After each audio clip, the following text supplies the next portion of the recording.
Yo, yo, yo. Welcome to NS9LIVE. I'm your host, Anthony DiNardo. With me, we have Tyler. Tyler, happy Wednesday. What's up, my guy? We're back, baby. We are back. How it do? No gym again. What a great week. Best week ever, unless you're an actual Pirate fan. What's the last episode Jim has been on? We know we didn't even do a NS9LIVE last week, right? No, Thanksgiving happened. Yeah, that's right. So I guess last Starbucs. So not this past Monday, but the Monday before. Oh. And then obviously I did the last Starbucks. Correct. And this NS9LIVE. Interesting. Weird.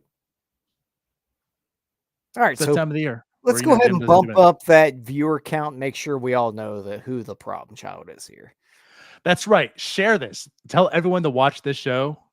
Like, subscribe, whatever all the kids do these days on YouTube. I don't know.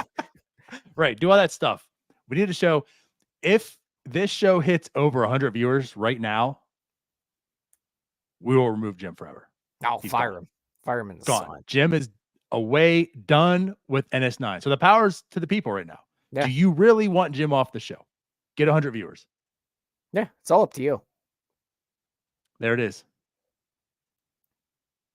Aside from that, like, you know, hey, we're DiNardo. Old Reliable's back. Me and you, baby. Back in the day. Actually, the viewers are kind of spiking right now. What if we actually had 100? That would be really funny. But anyways, yeah, welcome, Tyler. It is NS9LIVE. It is the week before free agency. Actually, really just a few days before free agency. Winter meetings. I don't know if it's free agency yet for the Pirates. They've shown that they're not really involved. So maybe it is a few days away from free agency. But yeah, we're a few days away from the winter meetings. We talked on Starbucks this week about some of the signings that happened. Of course, the Cardinals just stacked up. They had funny, right? Tyler, Starbucks, what did we talk about? The two pitchers they signed. What did we say? It kind of smells like there's another one coming. Right. Was it 10 minutes after the show? So I was off on Monday, and my recollection is we did the show. You said about 3, 4, 5 times maybe that it just feels like there's one big one coming here for the Cardinals. I went, and because it was a 7 o'clock in the morning show, I went brushed my teeth, took my potty break, laid my butt back in bed because I was off for the day and I was done. I was like, you know what? I'm going to take my little breather here. I'm going to go take me a little nap. Literally, as I laid in bed, I got the alert. Sonny Gray. Yeah. And I had to share it with you. That's a big fish. We discussed how the Cardinals were making moves. Like, those two pitchers aren't sexy, but they do a couple things. They certainly give you innings in that bullpen. So they stabilize the bullpen. I said the bullpen on Starbucks too. They stabilize the rotation. My grade might be increasing right now to Bucko Mike with all the mistakes I'm making, but I'm gonna be right behind you after this show, Tyler. But anyways, so they're stabilizing the rotation, but it wasn't like the rotation was really good. And now they added Sonny Gray, definite ace, coming off a really strong season, and what, a 3-year, $75 million deal? Yeah. Like, it doesn't like necessarily break the bank. I mean, $25 million a year it's a sizable chunk, right? But yeah, that's the cost of that type of pitcher. But only 3 years also. Yeah, that's a good point there that you just brought up. They didn't break the bank long term, which I think we saw with Aaron Nola. Like, you're spending money there. We've seen it with other big time pitchers. Sonny Gray he's a very good starting pitcher. He's shown it, which actually, it's just a side note. Props to Sonny Gray for coming off the thoracic outlet syndrome thing and being able to just continue to be a stud. So good for him on that. And he also is always, I don't know if you feel the same way. He's always felt to me like he should be a Pirate at some point. Why? That's what I want to know. Why though? You know what? I think it really is going back to that thoracic outlet syndrome. Oh, When because it was that happened, it felt like, oh, this is the guy. Like he's a bounce back type of dude. Well, then he yeah. actually bounced back elsewhere, and now he's turned himself into a really good starting pitcher. But he's not a guy that's gonna like. He's not really. It's not Aaron Nola. Let's put it that way. No, But fair. he's very good. And he's also going to be 34 next year. So like there is a bit of he's that. that old. Still, yeah. Actually, Good isn't that crazy? Lord. I actually did look at Garrett Cole today, and he's what? I take it back. Actually, he's 34 right now. Damn. He turned in November 7th. We're getting old. Because so I bring that up because like I looked at Garrett Cole in Pittsburgh earlier for some reason. He's gonna be 33. Tyler, that was a decade ago. Correct. Yeah, but he's Isn't gonna be like crazy. I know he's gonna be 33. I know. And then I think about my own age. I'm like, yeah, it makes sense. It all lines up. But regardless, yeah.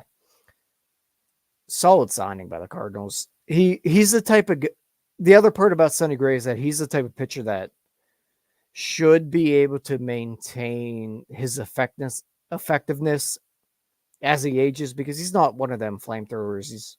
He's a guy that knows how to pitch. And when you get him on that 3-year deal, you're not locked into him at like 38, 39. Mm-hmm. It's a good deal for the Cardinals. I'd say that's how I look at it too. Yeah, like the 3-year mark. I wonder because there was a lot of talk from him saying like he wanted to be a Cardinal.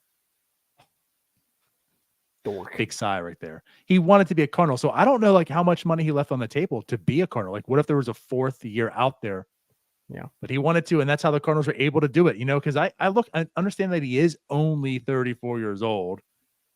Like he's 34-year-old pitcher. I still like his caliber. You almost would expect that still like a 4-year deal is out there. Yeah. Cardinals got able to get him for 3 years. Like that to me, that's really good value. Yeah, it's $25 million a year, but again, you guys have to understand, like $10 million doesn't break the bank anymore. This guy's a dude.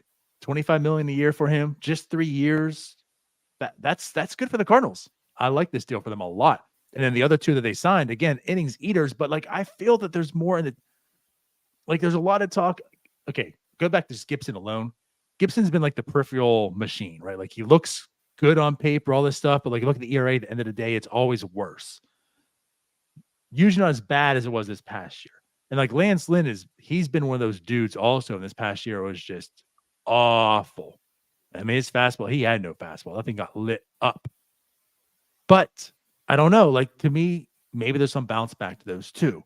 So there's a solid floor of like, hey, those guys will give you 175 innings, but maybe there's quality innings in them somewhere. Yeah, and it's not very analytical, but there's something to be said about that Cardinal Devil magic. Well, yeah, absolutely. We can't explain it. I don't know what happens, but there is no doubt in my mind that Lance Lynn will come back and be an effective pitcher this year. If he goes elsewhere, maybe not. But with the Cardinals, I get it, man. He's going to have like a 3.75 ERA and throw 200 innings. That's what's going to happen. And the Pirates will probably light him up like they have his whole career, but it's going to be one of them. How's this guy this good? Well, see, I don't know. Like, here's where I'll be talking out of both sides of my mouth, right? And I feel like this is where a lot of Pirates Twitter gets caught up on just shit. Because now that the Cardinals signed him, oh, he's trash. He's garbage. This because there's nothing for the Cardinals because he's trash. But here's the thing.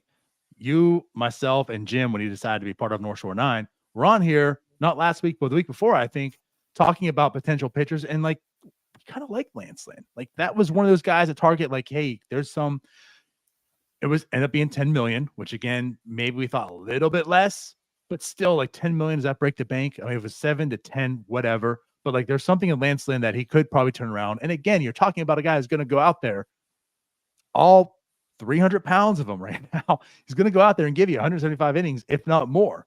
He's going to be a workhorse in that sense. That's something the Pirates can definitely use right now, the way the rotation or lack of rotation looks.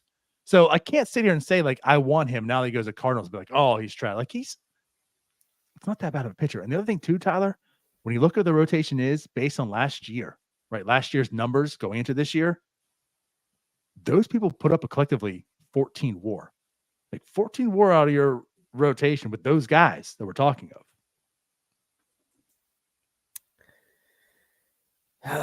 We're screwed, aren't we? We're not screwed, but as of right now, if things were to end, we are absolutely screwed.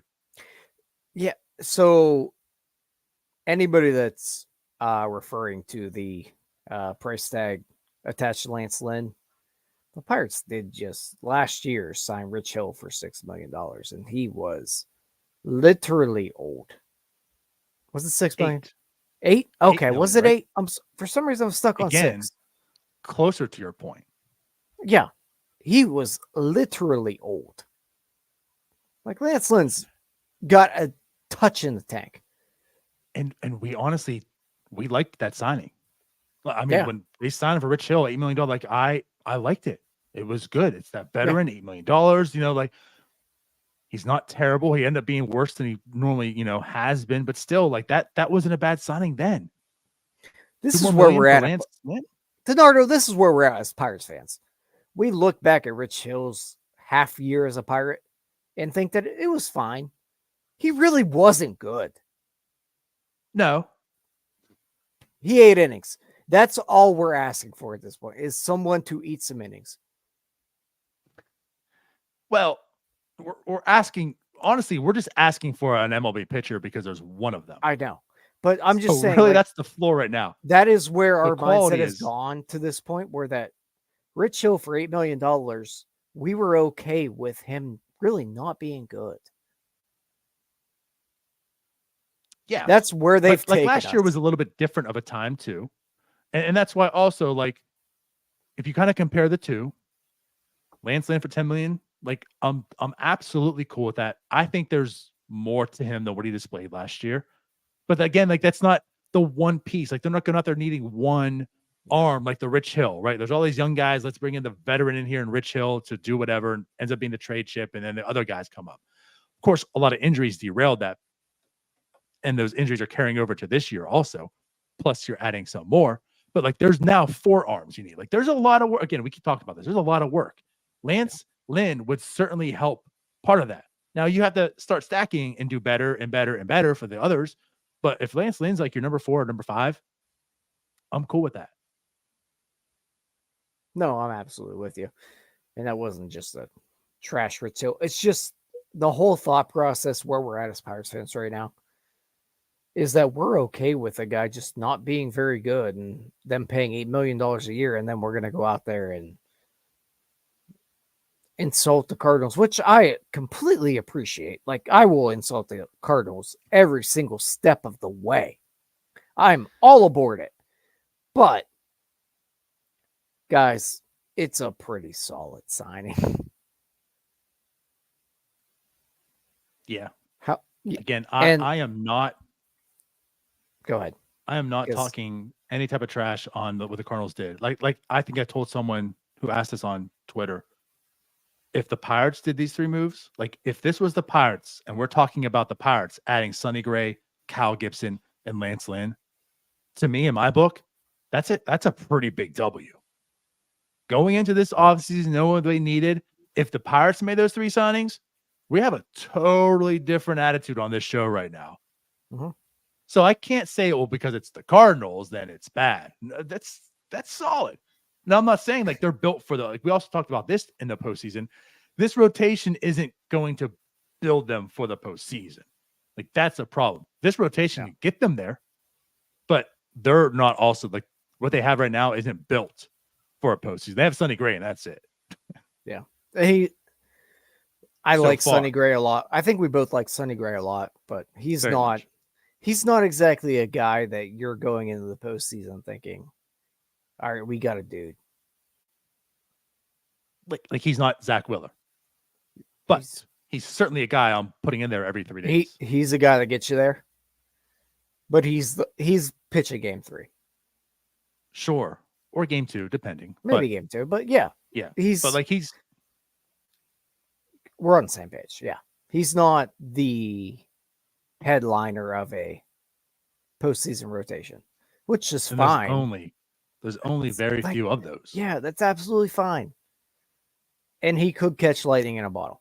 I'd gladly take Sonny Gray. Don't get me wrong. I don't know, man. It's well, Michael B says we are part of the problem. Just read it. Because I have not said a damn thing polite about this team. Stop giving us fans false hope, which again, we have one pitcher and then we're talking about that. We all know they won't sign anyone. Nothing is losing TV revenue. Payroll will be cut. I mean, payroll's at $55 million. So I don't know how much more can be cut. I have not said a damn positive thing about this team so far. I don't know. Have really one what we've done is talk about the Cardinals. I am not part of a single problem regarding this franchise. You are not a problem of a damn thing regarding this franchise. I just want to also say, Paul, I agree. But unfortunately, they're not there. I'm going to have a podcast, just myself, and just have Paul as the only guest. We're just going to talk back and forth one day. Anyway, getting back to the Pirates. But right, like again, that rotation, it's the Cardinals have done what they needed to do. They solidified it, and it's not even the winter meetings yet. And that's the other thing to talk about. We're not sure if they're done. Like you might be insinuating now they got Sonny Gray that they're done, but they could also say, hey, we have trade chips. Maybe we're going to get Dylan Cease. And now we have Cease and Gray and Lynn and Gibson, right? And they can work with their young prospects and maybe they trade Matz away and get something, like there's some possibility for them to add a fourth pitcher to that rotation right now. And let's just forget about the rotation right now. They have Nolan Arenado. What are we, Ben Cherington? Paul Goldschmidt. Like we have fun on Twitter and talk about Cabrian Hayes and Nolan Arenado. It's not close. Like Nolan Arenado is a better baseball player. Paul Goldschmidt is probably a better baseball player than anybody the Pirates have on their roster. We're talking about a dude who is MVP talks. We are hoping that O'Neal Cruz might become 2013 Andrew McCutchen. That's where we're at right now. The Pirates are not in a good spot. I'm hoping O'Neal Cruz is just an everyday baseball player. I know, but I'm saying like ceiling wise, that's right. Our hope. We're just people like yourself and me. I just hope he can actually play well enough to be a contributing Major League Baseball player. Yeah. It's true. Again, like the Pirates have a lot of holes. There's a lot of question marks. We know that. And again, with the rotation having one guy in it, there's a lot of work to be done. And to be fair, right? And this is what I posted on Monday after Sonny Gray. Dominoes have started falling. We'll talk about it more. But to be fair, outside of the Cardinals signing 3 players at that time, right? And the Tigers signing 1, and then Phillies, right? Getting Nola back. Mm-hmm. That was all the signs that happened. Like, to be fair, even though the Pirates haven't done anything, there was only 3 teams that have. Now, at this point in time, Severino has signed. The Reds, Emilio Pagan, that was a reliever. I think that's actually a very dumb signing, if I'm being honest. We could agree. We don't have to go too much detail, but they did something. I'm not too sure unless there's something they truly see in him. I think you can find that on the waiver wire. Yeah. Honestly, like, is Moretta better than him? Honestly, I think you can make that argument. I'm with you. Last year's season, really, really good. But at age, 32, Pagan was? Having the one season right before free agency, that was really good. You could question it, but either way, the Reds seem to be definitely serious. They're in talks. They're in talks of Dylan Cease. No, take it back. I don't know if they're in talks with Dylan Cease. They're in talks with Shane Bieber. They were in on Sonny Gray. Like, they want a true pitcher. So again, we're talking about the NL Central. The Cardinals have definitely made moves. They did make their move. You hear them tied to others. The Cubs are tied with everybody, and you know they have money to spend, and they're already linked to like Shohei Ohtani, right? And the Brewers are talking about signing their top prospect who's has 6 games in AAA to a monster deal. That way they don't have to worry about service time and start from opening day, which I don't know if that determines their mindset too of like, hey, let's try one more time. I don't know. But at any rate, they're still not bad. And they got a lot of chips coming. So like this division is doing things and the Pirates at this point in time haven't. Now, again, it's not like all the chips are gone off the table right now, but things seem to be heating up. Yeah. The chips are not off the table yet, but they are slowly vanishing. And I don't know. I have some thoughts here that I would like your opinion on regarding the free agent pitcher market. And we discussed it a little bit on Monday on Starbucs. So we talked about the Severinos of the world. We talked about Lynn. We talked that entire, basically everybody that's going to require a $10 to $15 million contract. I don't know if maybe I'm just crazy here. Maybe I've talked myself into something very stupid. And trust me, I will talk myself into stupid things very often. You talked yourself being part of this.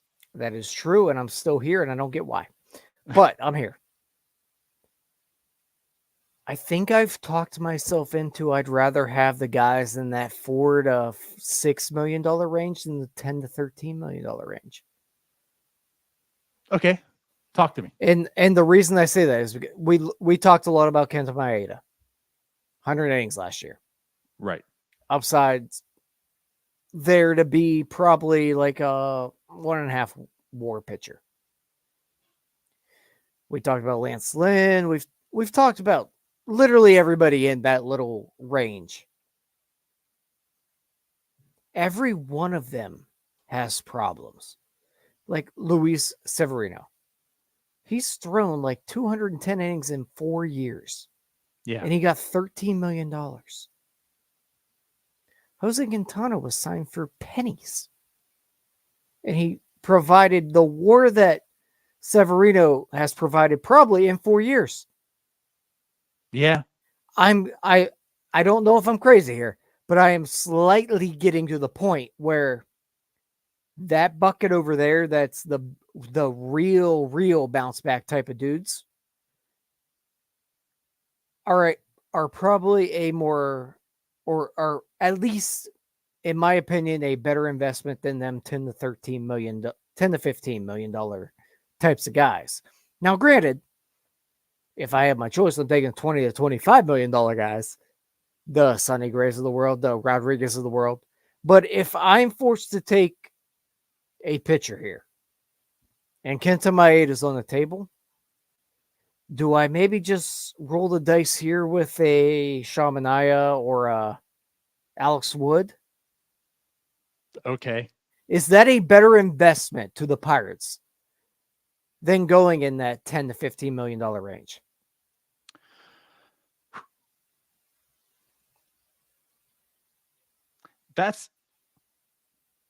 It's interesting. Because and I'm sorry, one more point. It's kind of like just looking at the franchise in general. Obviously, you want to be the 90 to 95 win team. You really don't want to be that 80 win team. Would you rather just be that team that's rebuilding there, that's got a bunch of younger dudes that have some upside there? Or you're just going to be stuck with that middle ground there? Yeah. I don't know. A lot of this really just comes down. I'm a big roster construction guy. Now the thing is, the Pirates don't have anything. They don't have anything.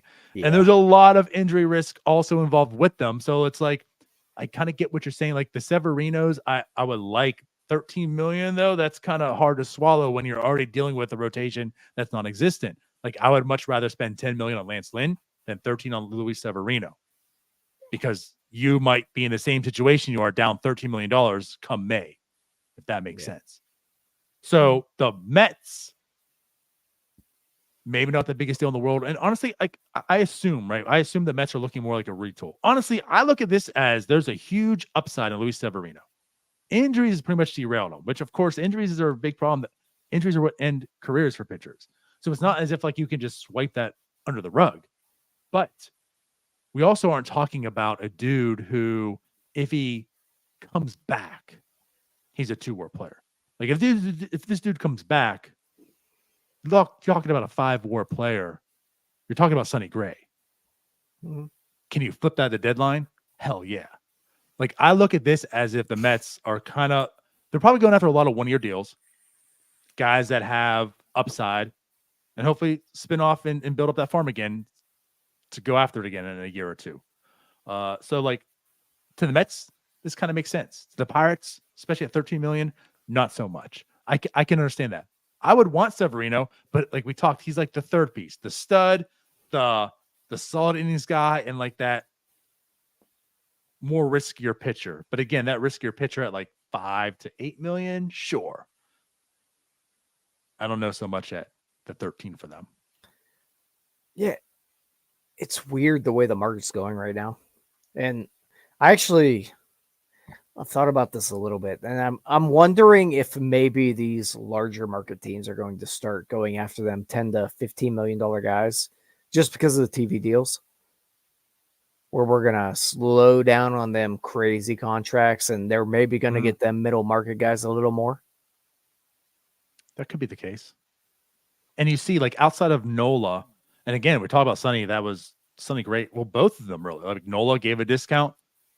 That's probably why he signed very quickly. Sonny Gray was, to my eyes, like a bargain too, just 3 years. Like that's not long term we talked about. Outside of them, it's been all these 1-year deals. Yeah. So maybe you're making a good point that that's what's being targeted right now because of all the uncertainty. I really do wonder if there's something going on where those larger markets are going to start dropping down towards that mid-level type of deal and go after the 10, 15 million a year, which in the Pirate shoes, those are the guys they should be targeting right now because they've saved so much money by not spending a dime basically since I've been alive. And now all of a sudden TV money's gone. So we'll go back to the bargain basement. Yeah. I mean, the TV deals certainly have some impact here. Now, it's not like every team needs to cry bankruptcy and have them try to make you believe that. Although, like, they're not really painting that picture this year, which is good. It's not like after COVID, it's like every team was like, again, the Ricketts were broke. We can't do anything because they tied all their money into their real estate, and now business is booming and they have money. Yeah, because they weren't broke. But anyways, it doesn't seem like they're painting that picture. Like outside of the Padres, really. They're just really they're telling everyone they're broke. Right. But like no one else is like really doing that. Like there's certainly caution, but no one's like, hey, we can't afford this. Everyone's up for grabs and we ain't doing anything. So, but I do wonder, like, this is something I've also kind of anticipated this year. I've always felt like the trade market would be really, really hot this year because that's a way to acquire better talent, not paying them. So I don't know. We'll find out. I mean, Dylan Cease, again, that's heating up. Tyler Glasnow's in talks. Tyler Glasnow has a pretty hefty contract for just 1 year, though. Again, like the Rays made sure they got the better end on that deal. Yeah, gotta be on. He's the guy I'd pass on. I'm not. But if it's I don't trust $25 million though for him still is a lot. But when he pitches, he's a dude right now. He don't pitch. He does not pitch at all. That's the risk. But again, we're seeing like Pirates fan in me. I don't like Tyler Glasnow. I hope he fails all the way. I love Tyler Glasnow. I hate that guy. I hate him. He's a baby. He whined about the sticky stuff. He left and oh, well, they just told me to pitch, but they didn't know how to teach me. Just learn how to not be a baby. Grow up. I don't like Tyler Glass now. I hope he fails. I want him to get tanked all the time. I thought he was a baby. Well, now I really hope that he's a Pirate next year. Oh, I don't want him to be a Pirate. I think he's a baby. But at any rate, those are like the two hottest on the trade market you're really finding right now. So, yeah, I don't know. We'll find out. What I will say, though, is Cease isn't going to cost you whatever the hell Jim said it was going to be like 3 weeks ago. The other night that he wasn't on the show. Which one was that? I don't know. There's so many so often anymore. But didn't he say like Burrows and so, I forget what he said. Oh no, he said Jared Jones and I think like Lonnie White. That's not going to get you Dylan Cease. I'm sorry. So at any rate, seems like we're going to find out. I mean, there's reports that he's going to be like this trade could be done before the winter meetings. I'm very intrigued. I'd be more intrigued if it's the Pirates that are doing it, but I am really intrigued to see like what this package does bring back, because I guess that kind of sets a tone on like what the trade market really is this offseason. I guess like you almost have to hope that they have something cooking here, or else it might be a long offseason. So let's talk more about that. We've kind of been all over the place talking about everyone else and such, but yeah, like let's talk about the Pirates here. Again, I'm trying my hardest, and I'm trying to relay it to others not to panic, because that's like the rational thing to do right now. Again, it was just 3 pitchers. It's now just 5 pitchers off the board that are worth discussing. It's just 5. However, you aren't hearing anything. Like the Pirates aren't tied to anybody. It's not like, okay, the Pirates, Cubs, and Reds are in discussion for Shane Bieber, where Shane Bieber is a perfect match. Like that's also a target. It was just Cubs and Reds. You didn't hear the Pirates are tied into Sonny Gray. Not that I expected. You know what I mean? Like the thing is, they haven't done anything, but they're also not linked to a whole lot.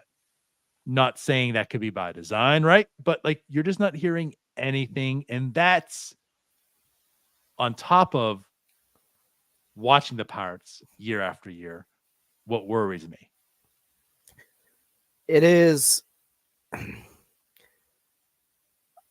I understand, like, I'm on the same page as you, where not doing anything and not hearing anything is concerning. But when you really look at the Ben Sherrington era, we haven't heard anything at all. Like, we haven't heard trade rumors. We don't hear anything. It's been very quiet from this franchise since he's taken over. Aside from basically Brian Reynolds trade rumors. That's it. Which Right. didn't end up happening. Right. Like you hear, we heard Andrew McCutcheon might be traded. That was shut down immediately. Brian Reynolds trade rumors shut down as soon as he signed a contract. We didn't really hear anything about Rich Hill. We didn't hear anything about Rodolfo Castro. It's really quiet on the Pirates front in general. So I don't really want to buy into not hearing anything. But it's very, very, very, very, very frustrating because we want to hear something. That's probably the best way. Like, you shouldn't panic.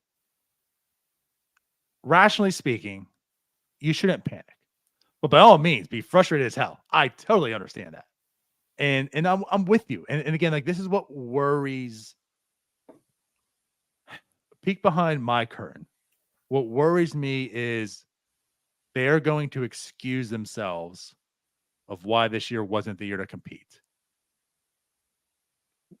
because of Oviedo's injury, because of because of XYZ, all these things, and like the pricing of pitching right now. Like this isn't the year. We're going to take another year. And here's the thing too. That lottery is coming up in just a few days too. We talk about winter meetings. That lottery is coming up. That's another high pick. Do they say, okay, we're getting stacked up some more? Like maybe this isn't the window. Maybe the next window is the Tamar and Skeens and this guy, whoever we get in, like, which again, as we keep talking, makes the whole Brian Reynolds situation a huge failure. Huge failure. It If makes you're extending this window out to 2025 to start it, why Brian Reynolds was a part in the year of 2021 is maybe the biggest mistake of this entire era. It's not even just that. It's, why'd you sign Brian Hayes? Why'd you do this? Why'd you do that? There's Brian Hayes makes all the sense in the world because honestly, that contract is nothing.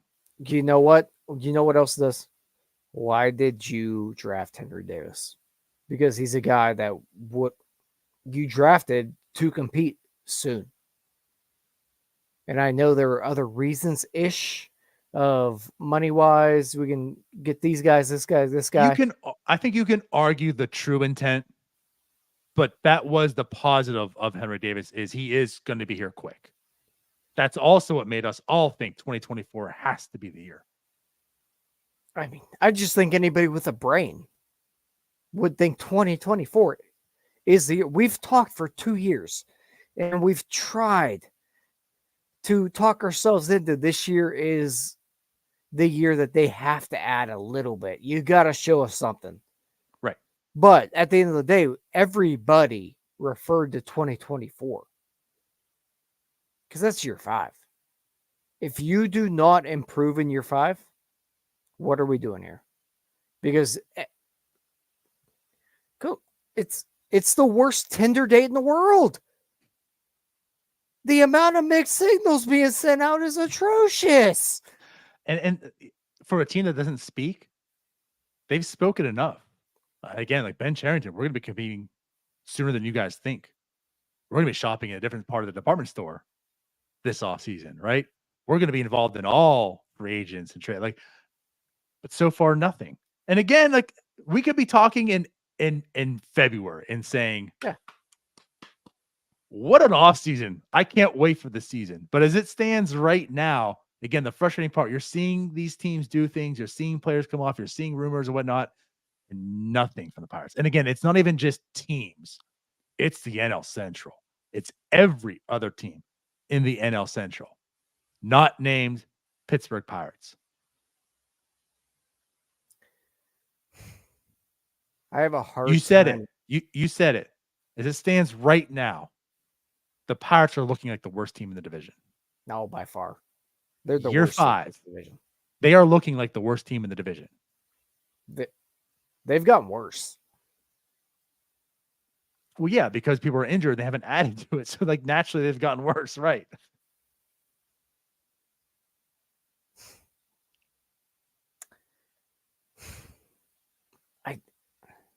I don't know the answer, man. Like, they're not in a good spot right now. They have set themselves up to build internally. And you are counting on so many things to go right. And not one damn thing has gone right. The only thing you can maybe point to that has gone right is Brian Hayes turned into a league average hitter. That's it. I'd love to hear what your gone right is. No, I mean, you're right there. That might be a little harsh. But not by much. What is harsh? But not by much. But O'Neal Cruz has a broken leg. The guy that you were hoping would anchor. Are you talking just internally? Just like the entire organization. Like I'll say right? Again, like you do take Brian, and obviously the length of time it took is a knock. But Mitch Keller turning into what he is certainly a plus too, right? But he turned into it. I'm sorry. Yeah, I get it. I get it. Trust me. He turned into a good major league pitcher. That's it. But there's not a whole lot. We certainly want to see Mitch more. Keller around like he's an ace. He had a 4 ERA. And we are thanking God that he had a 4 ERA. That's where we're at. I know. And the other guy, Luis Oviedo, is injured. Johan. But you're right. Like that is the frustrating part. You know, like we're honestly be realistic of where this rebuild has gone. I think we talked more behind the scenes about this. And I don't want to go down this path. But in year 5, after you trade off all those pieces, Do you think this team has a better chance of competing more than the 2019 team? No, not a chance. I was just about to ask you the same exact question. Is this organization in a better spot than they were in 2019? I would answer unanimously no. I think you need this season to truly identify that, but it is absolutely questionable. Absolutely. And that's also, again, what's frustrating because the reason you give up all those pieces is for this season. And if you can't be better than that year, then what were you doing? Or at least as good. You know, like you're going into that year with Musgrove. Look what Musgrove became. You're going that year, even with Josh Bell. Like, even though what did you get in return for Josh Bell, right? Even with Josh Bell, Starling Marte, like look at all the players, all the talent you had on that team at that time. Mm-hmm. Jamison Tayo. Yep. Like, what if you added some pieces and maintained it? Yeah. I think if But you you go didn't. back, And I get that. I'm good. I understand. I'm okay with the decisive decision of we're rebuilding. But you can't come out of that rebuild and be worse than that 5 years in. all those names you just listed, what's going to contribute this year? Starling Marte. That trade. You got Peguero. Yeah. We don't know. Big question mark. We don't know if he's a Major League Baseball player. Joe Musgrove. You got Andy. Yep. Can I say something? Sure. This irritates me kind of, and I guess I need to know when and how. Because technically speaking, Endy wasn't the Joe Musgrove trade. Technically speaking, Endy was because it was 2 trades. It wasn't a 3-team deal. It was literally just 2 trades. Yeah. So I don't know if like the Mets jumped in hearing what was happening and like, hey, we want Lucchesi. Here's Endy. I just want to say that. Is his name Lucchesi or Lucchesi? It's probably Lucchesi. I don't know. Am I more Italian than you? Another guy never sees the field. But yeah. But like, if you want to lump it all together, sure, it's fine. Okay. I just want to say though, like technically speaking, Endy wasn't the Musgrove. I will be polite and say they got Bednar as well. Yes, who has been absolutely useless to this organization because they're bad. But yes, you got David Bednar out of that. Out of a very good starting pitcher that you have none of this year. Mm-hmm. So Marte, you got Musgrove. Who's the other one you mentioned? Josh Bell. Jamison Taillon. You Taillon. You got Ronzi. We thought we cleaned up. We thought the Pirates just got a haul. And how is that looking today? Awful. He pitched pretty well for the Yankees. He pitched pretty well for the Cubs. It literally looks awful. Was Bednar in the Musgrove deal? Yeah, he was. Okay. Yeah. People in the chat are confusing me right now. I usually have a great brain. Brain's not working great today. Because it's frustrated. It is. But you look at Josh Bell trade, trash, which we jumped on like the day before Christmas Eve and called it trash. You look at the Musgrove deal. We didn't like that at the time, but grew to like Endy, and it's a question mark. But really, Endy is the one that's saving it. Yeah. I mean, Hudson had hopefully nothing. Yeah, but still, he is the one that's saving it. Yeah. There's no, I mean, again, Bednar, yes, Bednar is good. However, you don't trade good starters for good relievers. No. That's just not good asset management. You don't say, hey, here's a 175 inning guy, give us a 50 inning guy. Yeah. And yeah, every other trade's been bad. I'm trying to go through the list of trades, and from that year, yeah. Like from the get-go, from Charrington, his start, there's been some okay ones. And again, like I didn't like the Adam Frazier trade more because of Marcano, which Marcano showed what he is. But Sawinski, even with Sawinski, his flaws, it's not a bad trade. It's not a bad trade. It's not. It's just, I'm not saying it's a great trade, right? It's not a bad trade.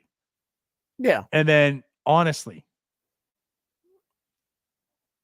as good as Quintana was, You know what? That's not a bad trade. At the end of the day, No, what Oviedo showed, unfortunately, he's injured. We're not going to see this year, but not a bad trade.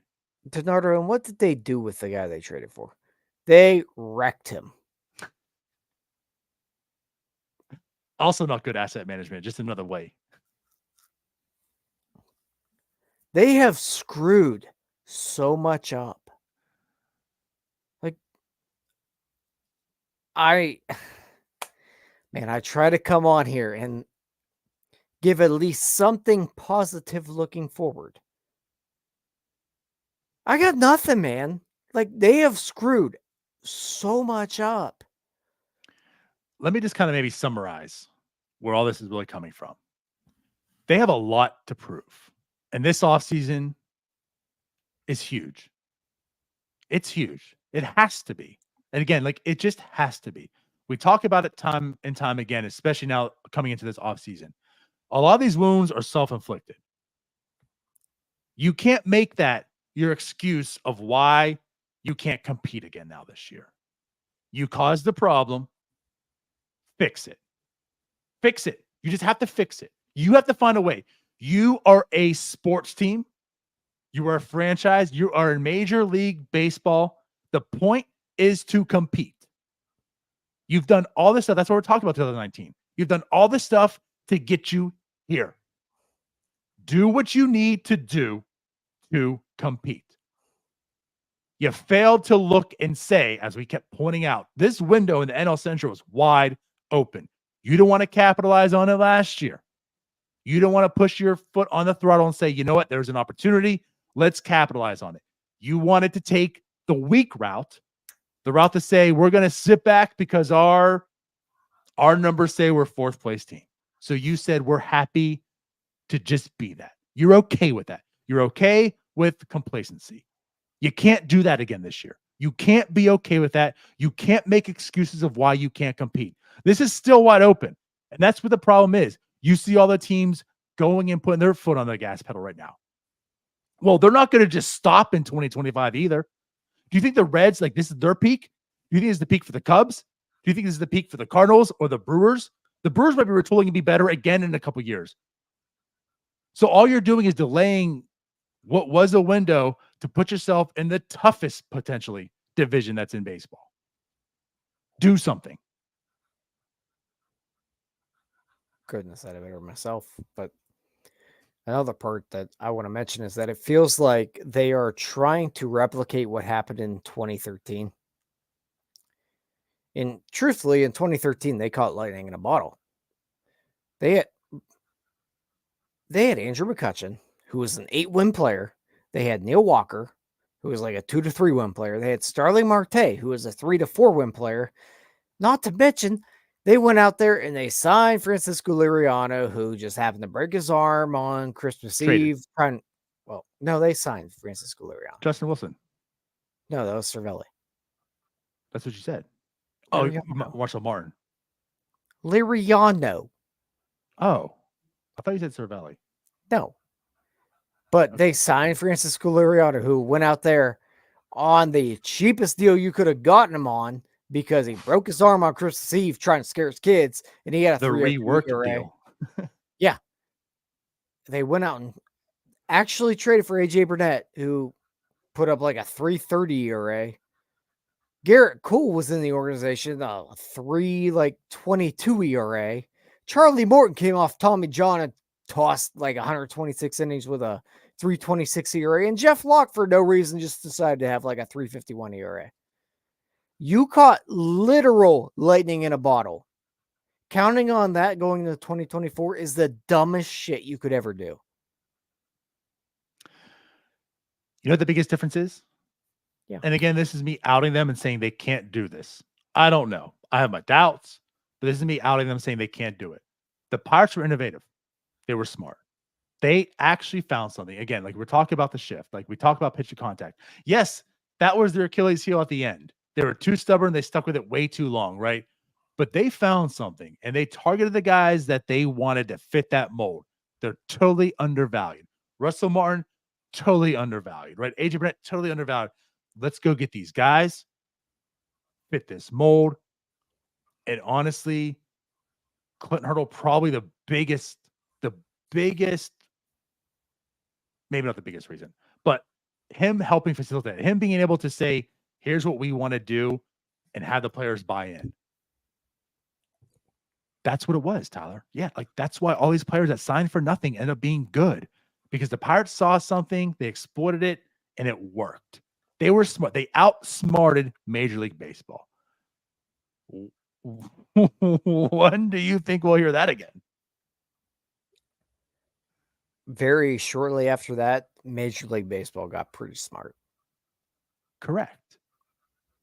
So it was 3 here years. you are in 2024. That doesn't work anymore. You either have to find your new inefficiency, which I mean, they could, very possible. Which they target guys who like to throw a slider. I mean, there is a mold for what they go after. Doesn't mean they're exploiting something or finding great success in that sense, but yeah, but they could find they have a type. They could find an inefficiency out there. They could. It's very possible. I can't see it, man. There are two from 2013 to 2024. So much has changed in this league. I can't see them finding a way to build a very competitive major league roster without really being able to do it internally. And internally, I don't see it either. I just don't see the next competitive team in this organization. Yeah, it's tough. Here, I think the best way to kind of put it in perspective, when the iPhone first came out, very innovative. Do you mean the BlackBerry? Because that's basically what 2013 Pirates were. No, stick with iPhone though, right? When the iPhone came out, blew everyone's mind. Holy shit. Right? Now Google's got to come back. Android. We got the Droid coming now, right? Yeah. And like every year an iPhone came out, it was like, oh my God, it does this. Oh my God, it does this. For the past 10 years now, what has actually been that innovative with the iPhone? It's just an upgraded camera. And I feel like that's where baseball's at. Like everyone's technology is just so supreme now that there's not all these inefficiencies. You know what I mean? Like you're not going to find and expose this big gap. They tried it. They signed Austin Hedges. That was their inefficiency. There it is. But you know what I mean? Like everyone's too smart now. The technology is too good. All you can do is just upgrade a camera lens. You're not going out there and like changing the market now. Like that's the phone industry. And that's what baseball is. Like no one's going out there right now and changing the industry. Oh my God. Look what the Twins just did. And we're all the Rays do find a way to do it. Everybody that they bring in just hits for some reason. I still think they're cheating. Then they're probably cheating. They're cheating somehow. There's no reason that Harold Ramirez has a 300 batting average 2 years in a row. Speaking of old Pirates. Yeah. Right. Okay, maybe the Rays are the only ones. They're just really good. They're just really good at what they do. Like they're Apple. They're just really good at what they do. The Pirates are Windows Mobile. The Pirates are BlackBerry. Still have a stylus. You know what I mean? I don't know. I wanted to watch that BlackBerry movie. It looked pretty good. There's a BlackBerry movie? Yeah, it looks pretty good. Oh, I didn't see it. I saw it on TikTok. Looked pretty interesting. I don't know. I watch it. I do like shows like that. Yeah, I watch like basically the entire movie on TikTok. There it is. I'm on that algorithm.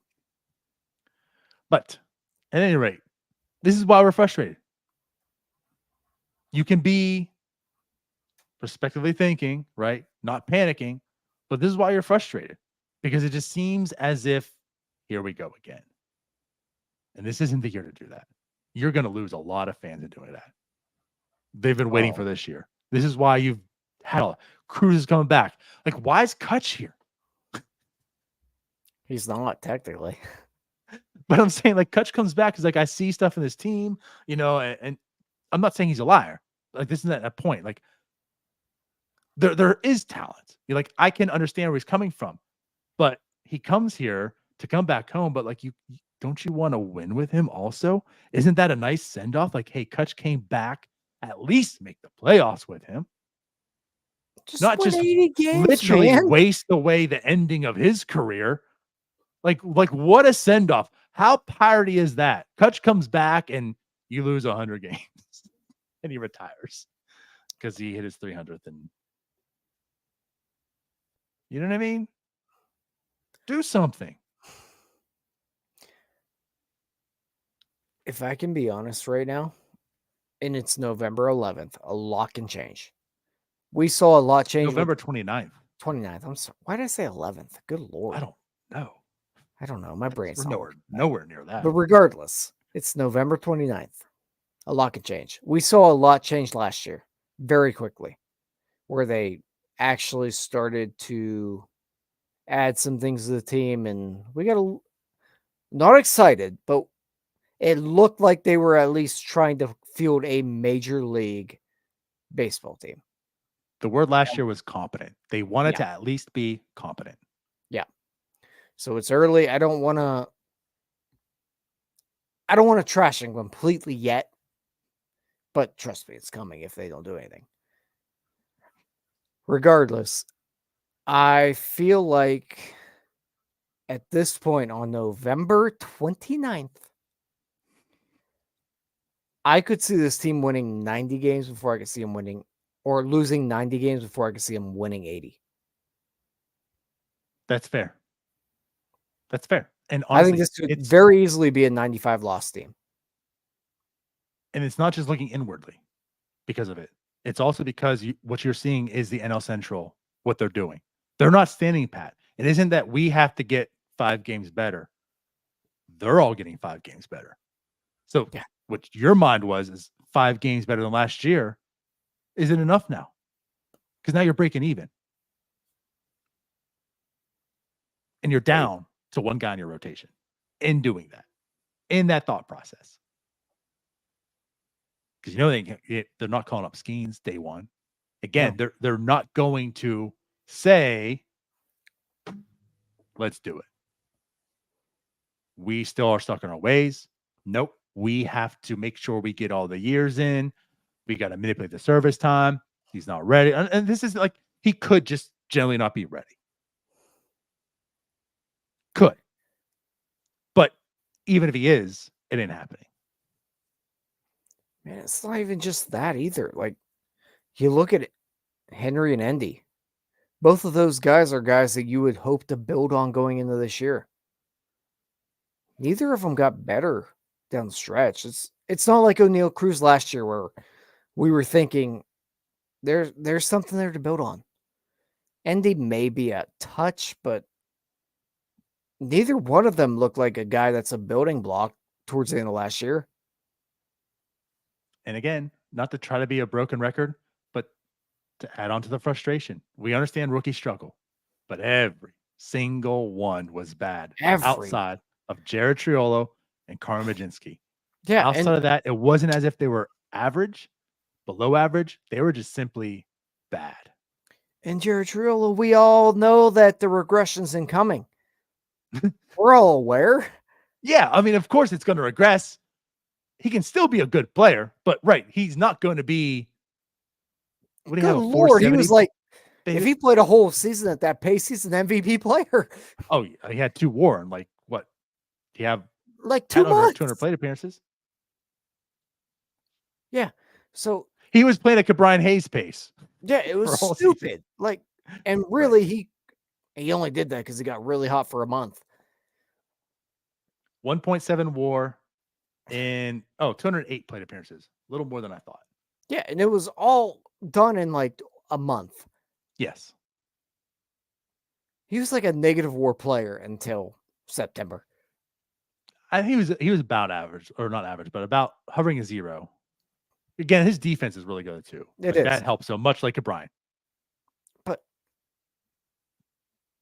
I don't really know if I look at this team, what do I have to look forward to? O'Neal Cruz coming back? Well, we've been an hour in, venting some frustrations, talking about the situation. Again, the winter meetings are up next week. Yeah. Is there anything that you maybe see? Anything you want to like? What is the saving grace for the Pirates? You almost have to think it almost has to be a trade, right? And we talked about that a good bit. I don't really know if I can point my finger at a single guy, but it almost feels like the only way to add to this rotation at this point in a meaningful way would be through trade. And I don't have a name on top of my head. Well, I look at it, and again, the Oviedo deal to me just seals a deal that they have to make a trade. They could get away with free agents before. I mean, they're going to spend money, go out and sign some guys. Cool, right? Keep your assets. This is why you've stockpiled them, right? Keep them. But at this point in time, with Oviedo gone, like, I don't think you can. You're not going to do what the Cardinals did. You're not going to spend $47 million to get the guys that you need. That's what it's going to cost. You see the price point. It's going to cost you about $50 million to do what the Pirates need to do to fill out this rotation, if not more. So it's got to come by a trade. Someone who's controllable, someone who, of course, is cheaper, right? In free agent market, they're going to cost $25 million, but maybe you're getting it right now for $10 million because they're arbitration or such. So yeah, and that's why I think like Glasnow is kind of a pipe dream because like he's also not cheap. Pipe dream to you, not to me. But like Dylan Cease, like that. Yeah. Honestly, I don't know what the Mets are doing, but I would just love to bring back Quintana. Like to me, 1 year left on his deal. It's also a very affordable contract. I think it's a good thought. I don't think the Mets are trading him maybe at this point in time, but like he also makes a ton of sense. Like just bring him back. And he does make a lot of sense. I think maybe you're short selling the Mets thought process. I really don't know that the Mets are looking to really compete this year. I don't either, but they also do need arms. They do, but they're also in a position where they might look at a Quintana and think we can upgrade that. You know, that's fair. Like his value is probably better now than it would be like at the deadline. Yeah. If I guess I could see that. If they get their price point, they could probably trade him. And there you go. I don't think it would cost much. Like nobody relevant that we really care about. Here's the other problem, Tyler. This team's full of hoarders.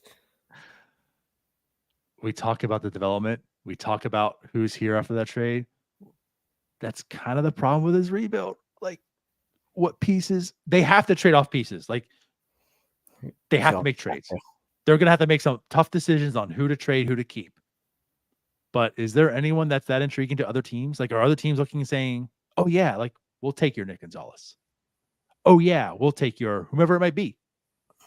Like, outside of the ones that are in, like, the lower minors, like your Tamars, your Solometos, your Bubba Chandlers. Skeens isn't going anywhere. We know that. DiNardo, like outside of the young ones, is anyone intriguing to other teams? But does it take more than someone young? Like if I'm another organization and I see talent in the Pittsburgh Pirates organization, I'll take it. Because I know they don't know what the hell they're doing with it. Oh, you're saying it's good. They found like I'll take the talent. We'll go ahead and take care of that. I guess the way I look at it is think about us in 2020 when they're making the trades. Why, even though the trades were underwhelming, the one thing we appreciated was the risk reward in them. It wasn't the Neil Huntington, you're in AAA, you're safe. It was these guys could potentially be a dude one day. So does a team like the Mets say, we'll take your Nick Gonzalez? Or do they say, we'll go to the Marlins? Or we'll go to this team? Because they have some really intriguing low-A guys that we want. Because I don't think, the Pirates do too. They do, but you're not trading Tamar for him. No, but what's his name? Tony Blanco or Blanco? I'm not saying you trade him, but I'm saying like in that realm. Then are you talking about Blanco or are you talking about De Los Santos? I don't really care about either of them because I know this team ain't Well, I under care about De development. Los Santos, but I don't care about it. Blanco. Do you Blanco own you can some trade. cards of his? You can trade Blanco for whatever.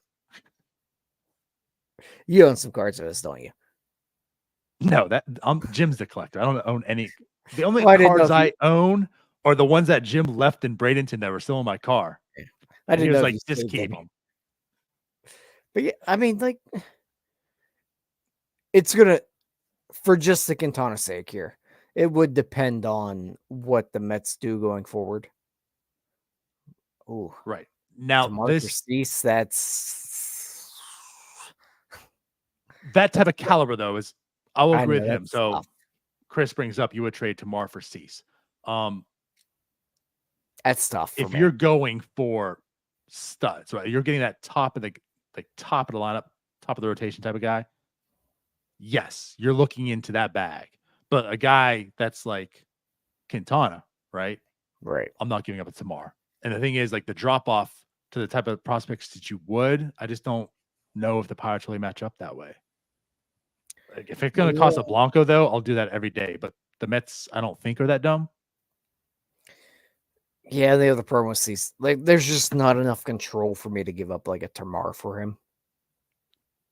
That's where, yeah. I need maybe one more year for him. I need like 3 years of control. And also, I need, you know what it really, like, I don't have that much faith in the Pirates this year. It's like, do you do that for a season that ends up being lost? Exactly. I need the Pirates to prove, I need the Pirates to be closer to be able to make a deal for Tamar for Cease. They're not a Cease away. Right. They're a Cease. They're a touch. 3 more arms away. Right. Yeah, I'm with you. So that's where I'm at. That's why, like, money is just money. Right. Giving up assets, they're going to have to, but they got to be smart with it. Now, granted, if they are 10 games over 500 in July, and that's the offer, I'm probably taking it. Right now, I mean, that no. can be revisited. But at this point in time, right, I'm not. No. I would think about it. The thing is like that, but that's what you're talking about. Like that's the package that you're kind of dealing with. If it was Jared Jones and Lonnie White, I'm doing it all day long. Maybe I'm just crazy because I've seen the Pirates give up talent for nothing so often that I feel like everything should take nothing. Well, for God's sake, DiNardo, Joe Musgrove got traded basically for Hudson Head. One of the most coveted relief pitchers right now is Robert Stevenson. So just say that, Alika Williams. He's going to get like $10 million. Oh, Pagan did. Jeez. Yeah. Robert Stevenson's about to get $10 million. If Emilio Pagan got $216, Alika Williams, though, baby. Yeah. Anyways, I don't know. Hey, winter meetings are next week. Yeah. This it's a frustrating time. It certainly is. Again, I don't want you all to panic. There's still a lot of offseason left. There's still a lot of guys available. But seeing especially all the NL Central making moves, being tied to things, doing stuff, and the Pirates are radio silent, absolutely reason to be frustrated. Now, the winter meetings again are next week. If we're having a different show next week, I hope we are, and we can talk about that and how we're looking better. But at this point in time, DiNardo, I think we will be having a different show next week. Because I heard some of my friends will be at winter meetings. Logistically, we'll be having a different show next week. Yeah, well, Jim, myself, Jim. Why couldn't you come and not Jim? I got stuff to do. Jim, myself, and Cody will be in Nashville for the winter meetings. So yeah, we'll definitely have a lot of content. We'll definitely have some shows. And again, hopefully the shows are breaking news type of shows. Like, oh, we got to get back on podcast because the Pirates just traded for, or the Pirates just signed. And we got to do one of those. But if not, it's going to be a lonely Wednesday night with us. And you get to listen to country music every single day. DiNardo loves it. As Paul can tell you by the album art. Yeah, country music isn't my thing. Nashville seems fun as hell, but I'm not looking for the opportunity to be in Nashville with a couple people that love country music as well. Oh, if I was there, it'd be a nightmare for you. It would be even worse. So I It kind of would- take back what I said. I'm like actually probably the biggest country music fan of the group. Well, I mean, Jim is a Swiftie, so it makes sense. That's not country music. That's what I'm saying. He's a Swiftie, so it makes sense Yeah, that you like- would be. He might actually like the Nashville. That he'll drag you to some Nashville bars probably that play really bad country music. Sure. Thank you, OG. I'm trying to pull it up there. You are correct, my friend. Modern country is practically hip hop anyway. You are correct. Modern country sucks. Well, it all does. Well, you're a dum dum. Two things can be true. Fair. All right, let's get out of here. Wrap this up. Once again, as always, appreciate everyone for watching.